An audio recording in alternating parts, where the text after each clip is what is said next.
बघता बघता माझा चिमुकला खूप मोठा झाला आणि शाळेत जायला लागला. त्याचा आज पहिला दिवस.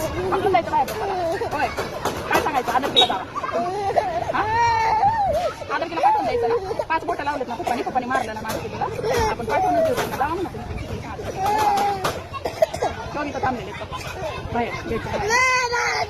नाही जायचं मला शाळेत, नाही जायचं मला शाळेत, एकच धूर. प्रश्न तर बघा याचे किती मोठे मोठे विचारतो. मी कधी मोठा होईल?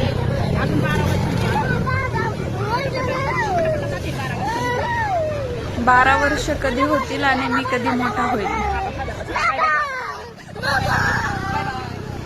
शाळेचा पहिला दिवस असल्यामुळे अंशुमन खूप रडला. नंतर शाळा सुटल्यानंतर पळत पळत आला, हसत हसत आला. जाताना कसल्या अवतारामध्ये होता आणि येताना बघा. मला बघितल्यानंतर मम्मा मम्मा करत आला. खूप छान राहिला नंतर.